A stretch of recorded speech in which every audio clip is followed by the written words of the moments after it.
gone up, tactics. And this is the one I want to talk about because we've spoken a lot here about the stuff around the club and kind of the image and the togetherness. But as a Brentford fan, we played some decent football in that era as well. Like, it was amazing to watch. So what were the tactics? What? On a match day, I remember the tactics of getting off the bus in a derelict car park and doing our set pieces. That was brilliant. In our suits as well. Yep. Yes, I mean, now, to be fair, look, obviously the gaffer was so methodical in his own way. And I played under a lot of managers. And the tactics we had under the gaffer were so precise with the kind of players that we had. And then, because if you notice, if the gaffer done that with certain other clubs, maybe other clubs he may have gone to in the past, they might not really relate to that. Yeah. Mate, so I'll tell the story about the bread roll again. I mean, the bread roll when we went the away game, like we were having our food, the gaffer and Wits come in, and because obviously it was raining the night before, we couldn't do the set pieces like we used to go up. So gaffer comes in, goes, boys, you all good? We're like, yeah, good, gaffer. He goes, I hope you enjoyed your food, blah blah. But like I said, it just happened to be an alcove in this room that we were. He goes, we're going to practice set pieces. And everyone's looking around thinking, what do you mean practice? We're in this little room. How can we practice set pieces? He goes, stand up the starting 11. He goes, Nelson, go and stand in that alcove, which was a goal. And then he told the starting 11 to stand up, go in the positions. Me, Sodje, Turns, Gayley, Rankin on the goalie, whoever else is little Tabby. And he told Pratley to take the set pieces. So the gaffer picks up a bread roll and he flicks it to Prats. And he goes, and Prats goes, Gaffer, what do you want me to do with this? He goes, throw it in the box. That's the football. Throw it in the box, and the four attackers go and attack the ball. It's like we just little things like that, but it was so unique. It was so unique that it just brought that real togetherness, and that real togetherness brought us success on the pitch. Just small little funny things like that, and it was unbelievable. It was unbelievable. I remember the other one I heard. I was injured. You lot went to Nottingham Forest, I heard, and the gaffer got all the boys. The boys were warming up, and then the gaffer was, because gaffer never really used to come outside and watch the warm ups. He used to stay inside. And this time I heard he came out and he walked around the back of the fans, and I heard he called all the players, all the boys to come into the stand with the fans, and all the Nottingham Forest fans thinking, what's these Brentford players doing their warm up? So the gaffer's got all the boys to jump in there with the old Brentford fans, pretending to abuse each other. And then they won the game. They won the game 3-1. Like, because it probably got into the heads of Nottingham Forest players and fans. Are like, what's going on here? Just little tactics like that was just phenomenal. And Lloyd, it was normal to us. It was like normal at the time. It was like normal. You know, we had the other one as well, didn't we? What is it? Peterborough away, and we were coming up to near the ground, and there's this big fella, bald head, massive fella, and I think Gaffer just turned around and said, "Stop the bus." I think he pulled him on the bus. He got him training kit. He warmed up with us. He was in the change room with us. Mate, the guy was buzzing his off. But do you know what? He must have kind of gone into the stand, watched the game. I think we might have won 2-1 that day as well. But just things like that. It's just the pressure it takes off of the players as well when you see these things happen. It's madness. Yeah. On a serious note as well. On a serious note, I think when I came from Margate to Brentford, I thought I got really coached really well. Weebred was very good. Gaffer as well. I spoke to Turns the other day, and what I took away from Brentford, going to other clubs, playing for my country, I think Matt Allen and Weebred, I got coached. I got really coached. I was really raw when I first came, and they taught me how to, siphon the ball, not just kick it, how to get tight, how to attack the ball. I think when I came to Brentford, on a very serious note, football-wise, as much as Martin Allen was a character, I think he did coach me really well, and I thought I went on to just have that in my head how to defend properly, how to want to defend, and I think I did appreciate the knowledge of the game that he gave to me, but at that time I didn't know. But when I went on, I thought, he helped me until I got injured. Remember, guys, as well, there was, I think, a season where we scored from 18 set pieces, and that was based on the work we'd done on the training field. Yeah. You don't get teams doing that no more. Yeah. We worked so hard. Everybody knew exactly what step, the little block for Sodje to spin round the back. Yeah. And free header and all of that. Yeah. And Gayley, I thought the gaffer put so much pressure on me, because sometimes he calls me and say, listen, we're planning everything around you, so you have to go ahead the ball. You have to go and win it. So I'm thinking he put so much pressure on me I have to win it. So I think I scored so many goals, but I think he did everything around me. So he really helped me to get more headers and attack the first post. So I knew I was gonna have to win the ball at the first post. I knew if I don't, it's gonna kill me. So I thought I had to do it. So yeah. But I emphasise it came off of everything, like even from Nelson's goal kicks. Yeah. If it wasn't me, it was Gayley. It was always a diagonal kick, head the ball, everyone else just get around it. We worked on that all the time as well. So it wasn't just set pieces. Everything that the gaffer did was structured in a way that you couldn't go wrong because it was done so precise in training. So if you did fail it, you knew you were getting dragged. Simple. For me, the FA Cup game. For me, the prime example was the FA Cup game against Sunderland. The gaffer knew about who was it, Breen and the other centre half. He said, gaffer obviously watched their videos of Sunderland when they were in the Prem and said, "This is how we're going to beat them." And if you look at both of them goals, what DJ scored, we practiced with both goals from Nelson's goal kick, flick on, in behind, goal, and out from the gaffer's methodicalness of knowing how to deal with them. And that's again simple but quality stuff. We trained, didn't we? We trained on a Friday. It was Thursdays and Fridays, and it was like put your coats on. I had, them big managers' jackets. I had one of them off the kit man. Dave, wasn't it? Yeah, that's his soul. He gave me a big coat, and it was like we were all like their hats, coats. No one warmed up or anything. Straight out there, set pieces for as long as it took on a Friday, and it was like, right, that's done. Coats off, hats off. Right, now we're going to warm up. Now the training starts. But we got that done. Is that every week, and he used to say like the amount. I can't remember what it was. It percentage or the amount of goals that was scored or conceded in this league was such a massive. Yeah. And that's why we worked on defensively and attacking every week without fail. But the massive point of what you touched on was either you, Gayley, or Lloyd just then. Sorry, couldn't remember. It's like you couldn't do it with other teams. You wouldn't be able to do it necessarily with every team. But it was the buy-in from that group of players was vital, and that was what got us to where we got to third and fourth finishes in the league. And the FA Cup runs, we would only come off of all them set pieces and the time we put in on the training ground. But yeah, it was without fail, weren't it? Every Thursday, Friday, or Monday. But it was like we just all bought into it, and to do it all before half an hour down with rain didn't matter. We'd all be out there, and no one would really moan about it. That was the other thing. And no one that would moan about it was the ones that were sitting on the sideline behind the goal. But it was always good. Again, it was always good when you do some stuff in training ground and it does work. On match days. I think I can remember one set piece that we do where they cross the ball like to the 60-yard box, and Hutchison is not allowed to score the goal. He has to head the back post for me to go and score.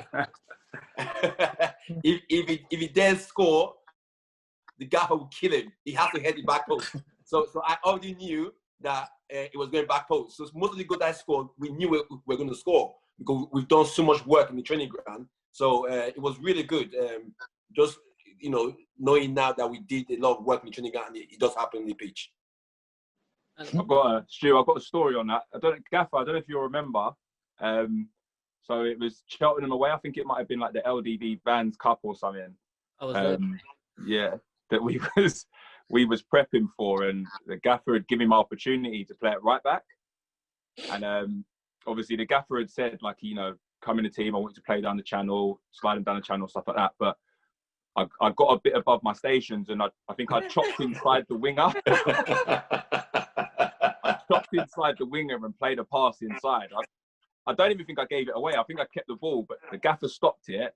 And then he was like, Karleigh. And I was like, yes, Gaff. And he was like, what did I tell you to do? And he's like walking over to me. And I'm like, play down the channel. And he's got like, giving me a not so gentle reminder, just a little tap round the face, and said, so why are you not playing down the channel? And then he gave me the ball back. And I remember for the rest of the session, I just played it down the channel. Every time I got it, I played it down the channel. Went into the game. It weren't the best of games, to be fair. It weren't a great result, but I just kept everything simple, down the channel, come in at half time, and the gaffer was over the moon with me. Said it's the best performance I've ever had. He loved me to pieces. I just kept doing what he said. I'll never forget that.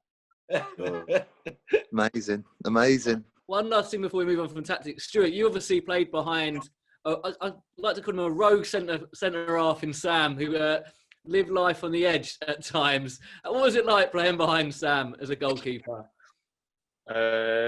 It's good. You knew what you were going to get in the way of how he defended. It was no nonsense, and also it's like he never give up.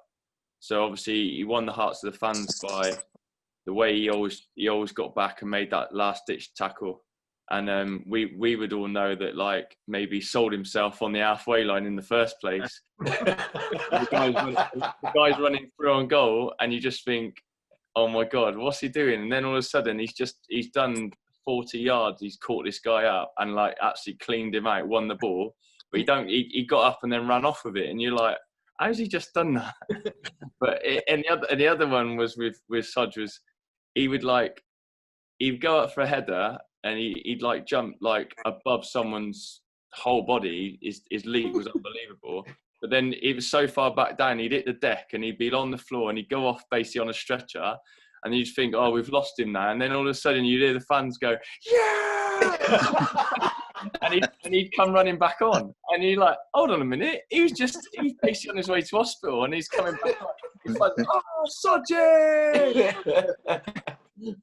He's a good guy. He never give up on it. That's one thing I'll say with Sodje. Never give up on nothing. So you always knew that until the guy, unless he got that shot off, he was going to get nailed. That's one thing.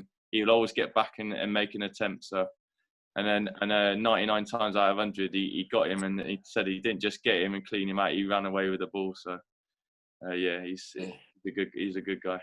Cheers, Nels. Mate, you were ruthless like that in training. Like, if we put in, like, even if it was just 50p bets in 5-a-side, you would kick the shit out of people.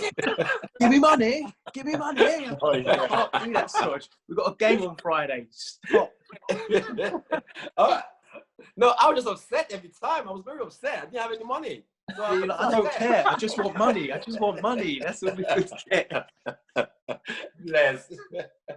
Hey, on Sam's first training session at the training ground, first day of pre-season, he's turned up with a pair of football boots that are older than me. Our new signing came in, and his name was Dion Burton, who had played for Jamaica, who had 3 pairs of boots walking out onto the training pitch.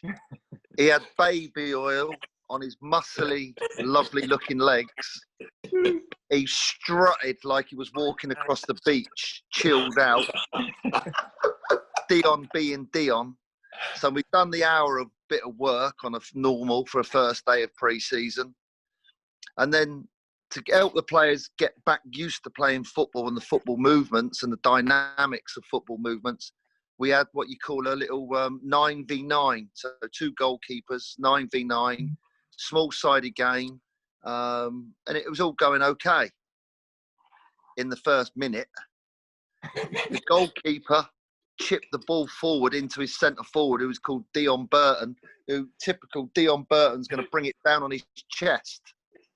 But the centre back playing against him, there was no positions. It was just like the defender playing against him, ran from 5 yards, similar to what he did in the Dover versus Margate game, and done a slide tackle through the back half and lifted Dion Burton up into the air about 6 foot. And Dion landed on the floor on his back. Dion's jumped up, turned round and said, What do you think you're doing? And Sodje stood there with his arms out to the side, like saying, well, what did I do wrong? What did I do wrong? What did I do wrong? I was on the side of the training pitch thinking, I love that.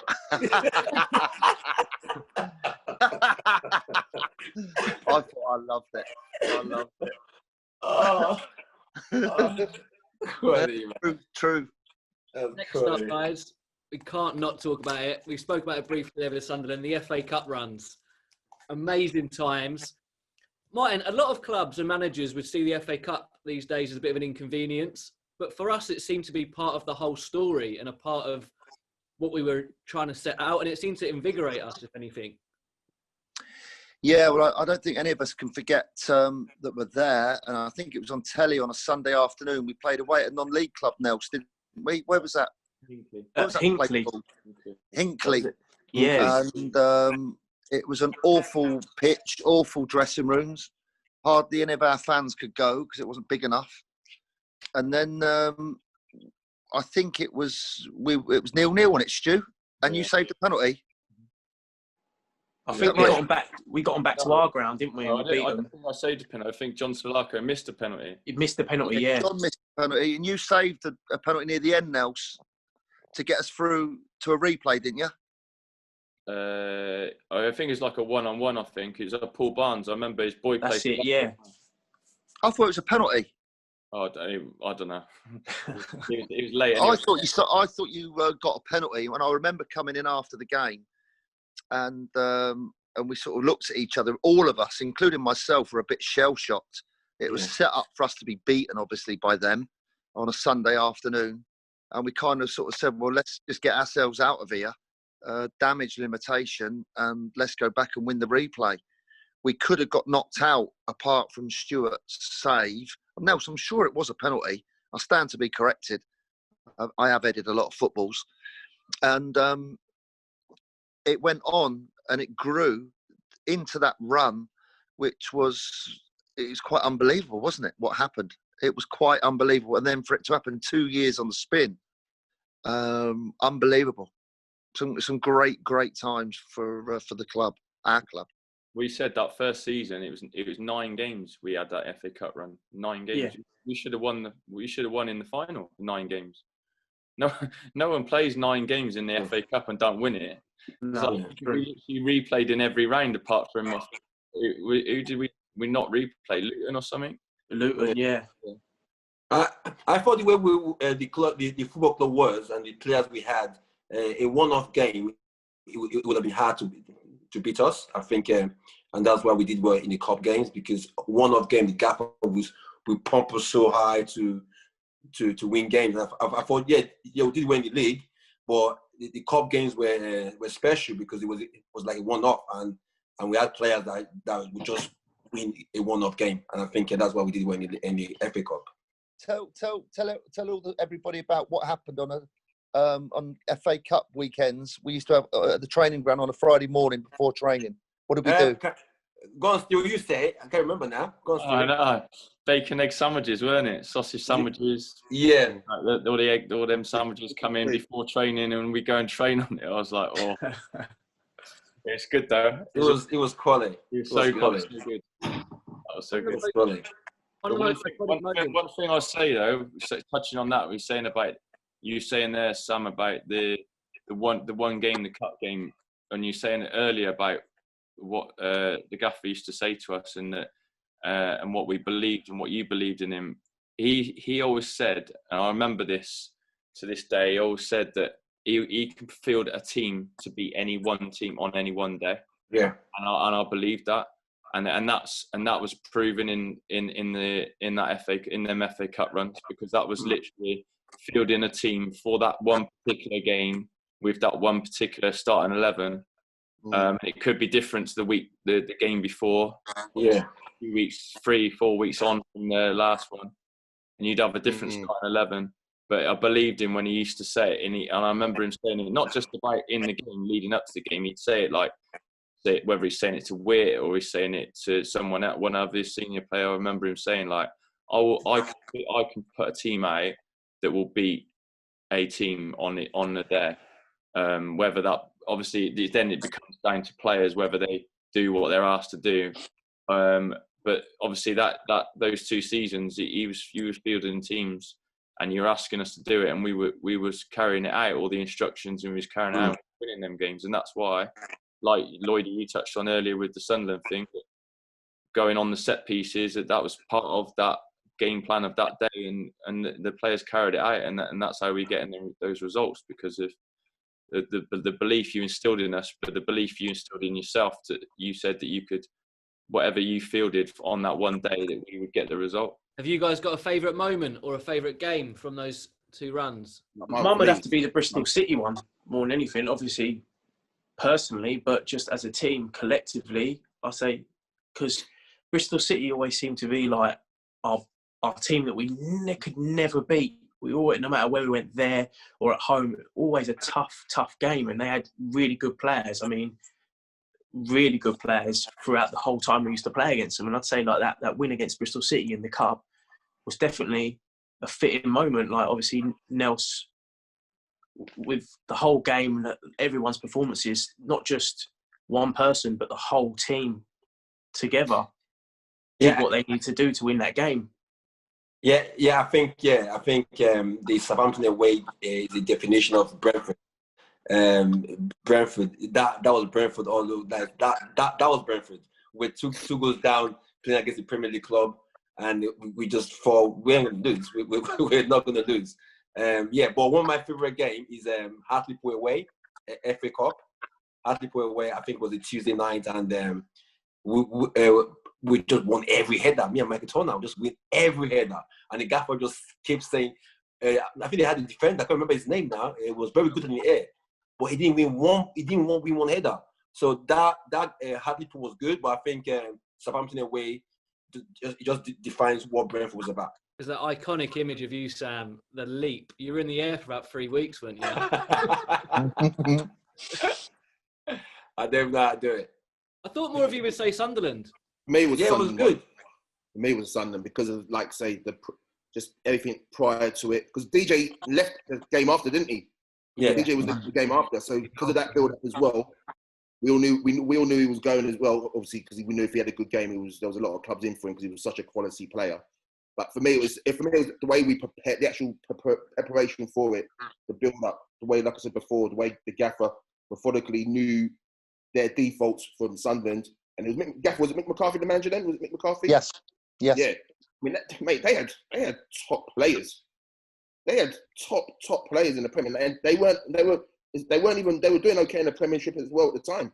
And in front of a full house, 10,000, 11,000 at Brentford, Griffin Park, and the game plan just stuck from start to finish, and it was surreal. It was just such a surreal moment for me, Michael. One of my highlights. Yeah, the gaffer was good as well, and the gaffer was very good because I remember in training when he goes, pass to DJ. So anyone holds the ball, give it to DJ. So DJ's always in his space, and it shows because he went on to score the goals. But in training, it was like, pass it to DJ, and if DJ doesn't show up. Do you know what? A lot of people that obviously didn't play with DJ didn't realise his attributes. He wasn't tall, but he was strong. He was intelligent. He was fast. He could score. I mean, like, bringing a player in like that and the ability he had. Like I said, if you were an outsider looking in, you wouldn't know how good he was unless you actually saw him train and play. Right. Next one up, fans. And I want to talk about the fans in particular and one game in the playoffs, Sheffield Wednesday. Because I was stood in Brook Road that day in the playoffs when obviously it looked like we were heading out. And I can't even remember where it started. It might have been the paddock where it started from. It was Brook Road. But it was like all 3 sides were just singing Super Brentford and The Great Escape went up and stuff. What was that like for you guys playing on that pitch and as a manager, Martin? Because it was a strange, surreal moment, but also a beautiful moment, even though we were losing 3-0, I think, on aggregate at the time. I think I played the first leg. You came on the second leg. I came on in the second leg. I think we should have With played only the one first leg. leg, first minute, because I whipped in the ball and Dion put it over the bar. And I think after that, that's when we went backwards, but there was an opportunity in the game, and then they just grew into the game. And as we know, the second leg, we're 3-0. And it's a bit too far for us to get back into, but it was a great atmosphere. Any game under the lights at Griffin Park was always a magical occasion, but we just didn't race to it on that night in particular. But Marcus, without being rude, I think if I remember, you weren't fully fit, but we didn't have anybody else, and you kind of Marcus, do us a favour and play, could you? Yeah. Wasn't that right? I was, as we used to call it, the graveyard shift. I was 34, and I was on left wing duty, which I still backed myself anyway. It was just about me adapting to that position. But yeah, I weren't fully up to speed. I didn't have enough games in my legs that season. But just to come in and be part of what was going on, I took it as it was. I was just happy to be a part of it. Happy to play under yourself with the team, and just try and give the boys a lift if I could. But yeah, it was a good time. We just couldn't, get over that finishing line with the squad that we did have. I remember, I think we had quite a lot of the senior boys out of the team for whatever reason. I don't know. When I looked on the bench, I think we had Salako there. I think we even had Jamie Lawrence, Andy Myers. We had some experienced players in there. But to show your sort of true worth with the youngsters, you back the younger players and gave them that opportunity, because you never know when that sort of time's going to come again. Having those sort of big games, the senior boys have seen it, been there and done it. But to give the backing to the young, to say, look, yeah, I thought that was, a commendable thing to do. Can you remember that fans' moment where all three sides were singing that towards the end before Anthony Frampton's goal? Oh yeah, I don't think I'll ever forget that moment. In that dugout that was just to the right, and where I used to be able to stand next to that, what do they call that big girder thing? What it was that I used to stand and lean on, just at the front of the seats there. I kind of realised halfway through the second half, I think they'd scored again that made it 3-0. And the dream was gone. There was nothing I could do. The players were clearly exhausted. There was nothing I could do or we could change. And then, as you say, the supporters, don't know, it's something I'll never ever forget. It was a unique moment in my life, I think. Every Brentford fan started singing. Every Brentford fan sang right through to the end. And then I think, and I stand to be corrected again, the Sheffield Wednesday fans sort of joined in with the whole thing, and the stadium was absolutely buzzing. We were all distraught, absolutely distraught. It was, the end of a dream, when we've worked so hard together and it's going to be taken away. That is a heavy hit. And I remember standing there watching what was going on. Not going to lie, I had tears in my eyes. And it was a horrible, horrible moment, but also an amazing moment. It was surreal. And then how do you pick a squad up for next season? And lads, can you remember, those of you that were there for the first and the second season, you've just had that heartbreak, but then a lot of teams then in their second season after that would tail off, and you see them struggle all the time. But we didn't. We went to the playoffs again. How did we do that? What was it that got us to that? Yeah. I think that goes down to the manager as well, to the gaffer. It will come the next season. He just starts from where he stopped last time and tell you how good you were and how good you are, and you're the best in the league. He won't pick anyone in front of you. So I think the way he handled us when we first came, the first week, tells you that, hey, that's gone now. Let's go again. Was it that get back on the bike? Wasn't it? Yeah. So talking about the bike, you remember the bike in the canteen? Right? He gave us a story why it was in there. That kind of ties into the psychological effect it had on the players about getting on your bike, getting back up. And I think we just had that mentality with the players that were coming in to improve it. Is that we just kept that momentum, and it just spurred everybody on. We felt kind of unbeatable at times. I don't think I've been in a side like that apart from the 92 squad. But I think the 2005-06 especially felt more or less like he was unbreakable at times. You knew you was going into games under pressure to win, so we used to go and win. We had to win the games at home. We had to score the right amount of goals. We've done all those things, but we just fell a little bit short at the end of that campaign. But it was still a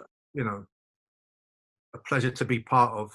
And in some ways, you look at what's happened to the current team at Brentford, the disappointments of the playoffs, and having that sort of courage to go again this year, and we're sitting in fourth place at the moment.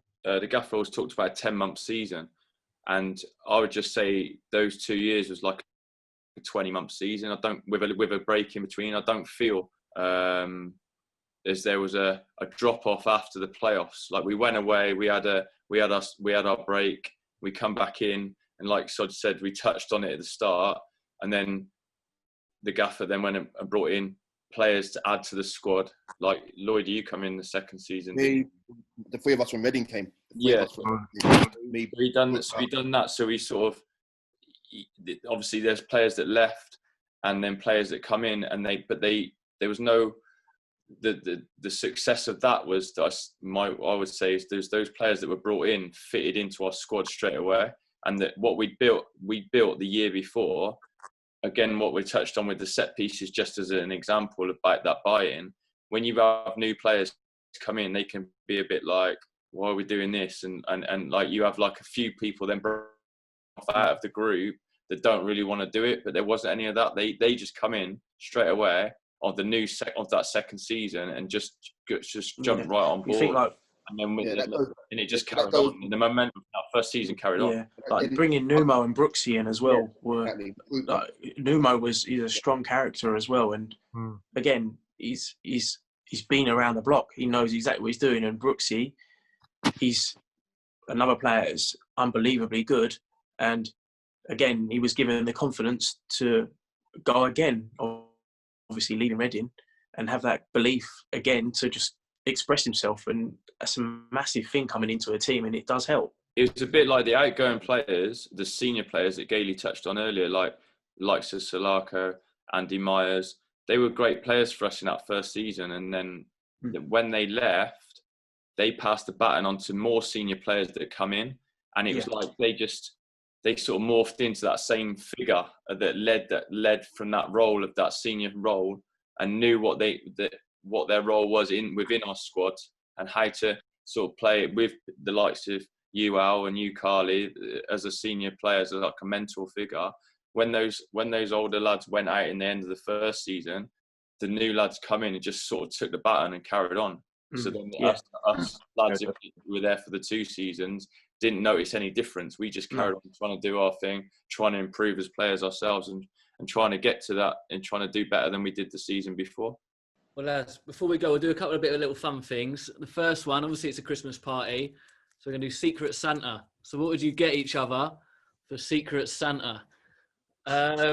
So one of the easier ones might be he's got his hand in his eyes there. What would anyone just jump in? Whoever wants to go, jump in to get Sam Sodje for Secret Santa. A watch. Clock. A train ticket. I'm better now. One of them clocks with a spinning wheel on it as well, I bet. Flavor Flav. Right, so we'd get Sam some kind of timepiece. What do we get, Lloyd? Some Red Bull. Red Bull. 2 cans. Right, they're 2 easy presents to get. Right, Marcus, what are we getting the ambassador, Marcus Gale? Oh, man. Gayley. Now, to be up, probably clothes, man, because I remember Marcus, I'll get him some nice clothes because he was always slick. He had the shop in it. Yeah, Marcus was slick, man. I'll probably get him some nice I'll get him some nice garms, man. Yeah, but he wouldn't want any of your gear. Oh, well on Jane. I knew this will come up. Is that your Pressure Monty? That was a bite. Oh, 3 years old.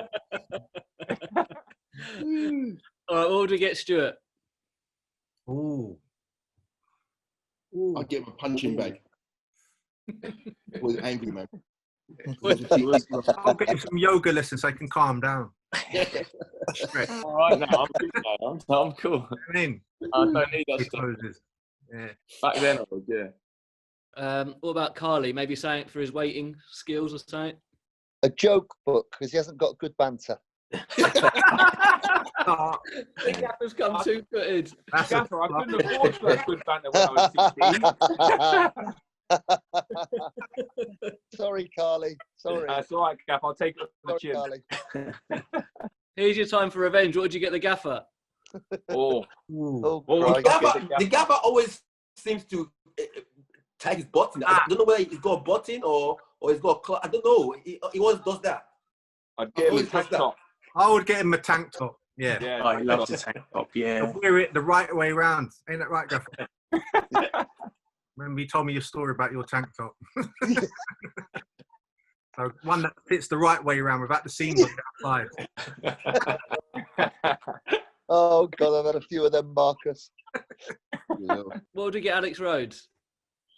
I'd get Rhodesy a new car door. Yeah. Yeah, Rhodesy knows. Me and Rhodesy had a bit of an accident one day. I'd get him one of them. Nearly lost our lives, I think, at that time. No, we can laugh about it now, but yeah, at the time it was, so. When we aquaplaned on the motorway, didn't we? And we were facing the wrong way, and I think we were just quite lucky to miss the lorry that was coming towards us. I remember that night, funny enough, we were still going clubbing because Lloyd sorted out guest lists. Yeah, we still went out. Yeah. Near-death experience, but still out. All right. Well, lads, before we go, I want to do a little teammate thing. So we'll go through you can be the whole, not everyone that's just here, the whole squad over the 2 years. So kicking it off, who was the best trainer in the 2 years? Kevin. Yeah. 100%. Kev or Framo. Immaculate. Kev O'Connor, immaculate. Yeah. What about J-Tab? Yeah. J-Tab was Mr. J-Tab, Rhodes. Kevin, and Framo. Yeah, them three. What about Sam Sodje? I was about to say, who was the worst trainer? It wasn't me. No, it weren't. It weren't. Lloyd, he was up there sometimes. When he trained, Karleigh. he trained. Karleigh, but he was trying his best. Now, we were a quick team, so who was the quickest? Ooh, there was a lot. There was a lot. There was Tabby. There was Alex. There was, I'd say Rhodes Lloyd was up was quick. there. Lloyd was quick, man. Yeah, Lloyd was up there as well, to be fair. He was smooth. Yeah, you had DJ was quick. DJ was quick for 10 yards, man. Yeah, 10 year. After that, Yeah, there's a few. There's a couple there, Stuart. There's a couple. Yeah. Right then. At the other end, who was the slowest? Wow. Eddie Hutton, wasn't it? No, I think Framo, weren't it? Framo. Junior Lloyd. Framo was clever, but he was slow, wasn't he? Or Stuart Torbs, maybe? Yeah, Talbot was slow. Both just sat there, didn't move, mate. No. I would go for Junior Lewis. He was slow, man. Oh, yeah. He was probably the only man I know, that could mark himself. That's it. He had jokes, but he was slow. Yeah. Them bunions on his feet as well, innit? That didn't help. Right, who was the most skillful? So DJ for sure. Yeah, super sharp feet. Yeah, quick feet. Yeah. Sam, for a centre half, you had a few, didn't you? Yeah, to be fair. Yeah, so had a few moves, man, little snake moves. Martin's shaking his head, didn't like it. Usually inside our own box, though. That was the worry. Yeah. I didn't lose it though. I didn't lose No, it. you didn't. He toe punted out of the ground after that.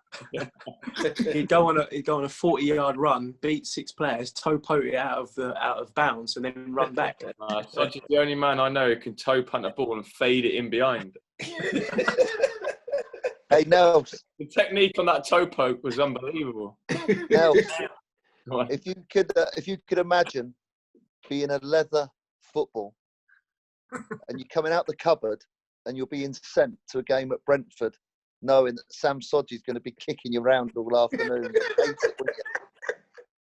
Just imagine. You could usually hear the ball screaming when Sodje had it. Yeah. Oh, I'm going to Brentford today. Oh.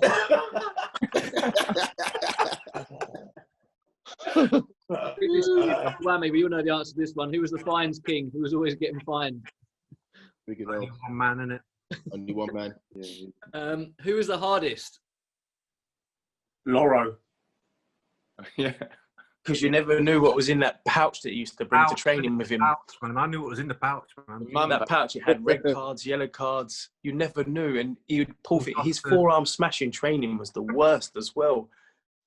Like I remember Gaffer actually saying, if I'd have known you'd been in jail twice, I don't think I would have signed you. I didn't say that. I said if you'd have been in jail, if I'd known you'd been in jail twice, I'd have made you captain. Yeah,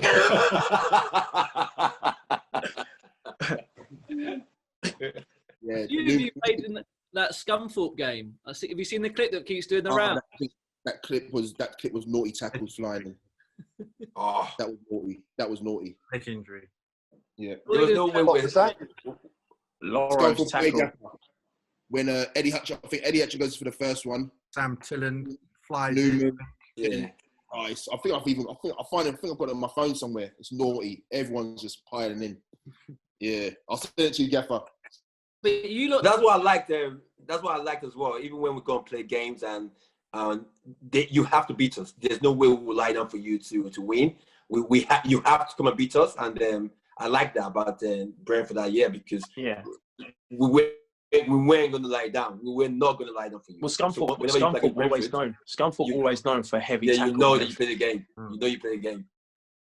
You lot didn't even seem to react like it was that bad. It was just like standard. It happened in training sometimes for me. Oh, that was Yeah, Sodje was dangerous in training, man. Because I remember, Gaffer, what was that session you used to do? You used to do a session in the corner, like 3-on-3 in the corner of the pitch, and it was just literally go and hit each other, smash each other. I remember them sessions. You used to do, smash everyone in Sodje and that. Oh, the Gaffer was horrible, man. King of the Ring, the Gaffer used to do as well, didn't he? Yeah. 2v2 in the middle. Yeah. Just fighting each other, literally beating each other up. That was another one when you was chewing, mate. You like just mumbling I under your breath. went happy. I don't want to take part in it. Like, come on, Lloyd. No, I'm not doing this. I'm not doing this. Who was the Joker? You know what? There was a mix-up between, I'd say, Gayley and Hutch. Hutch was a silent assassin because he'd do stuff to Lloydie's gear, and Lloydie would be fuming, thinking it was someone else, and he would just sit there with his leg up like this and just laugh at himself and just look at everybody else getting the blame for the things he used to do to him. I was a bit mischievous, but you couldn't find my fingerprints anywhere. That was my trick. You could have do some stuff without leaving the fingerprints. I think there was I troubled Lloyd's gear and I left the training ground as sharp as possible. And then by the time I got home, Ranks had called me and said, Gayley, you caused fight, bruv. You caused the fight. Fight. He goes, Lloyd's gripped up DJ. Doing his gear. It was me. Sorry, oh, mate. Fingerprints nowhere. Yeah, Lloyd used to be like, Nelsie, tell me who it was. I was like, I don't know, Lloyd. Like, tell me who it was. And then that's when he turned on DJ. I'm not telling you. No one touching my gear, man. Don't touch. You have to respect people's gear, man. That was man's gear. Don't touch man's gear. That's what Hutch was key to that as well. He was sitting in that change room every morning just waiting for Lloyd, like a lost dog, to come in and start hammering him. But on the top of your gear, who was the worst dressed? Lloydie. Yeah, Lloydie. The jean on jean combos, man. They used to kill me. Denim. Double denim.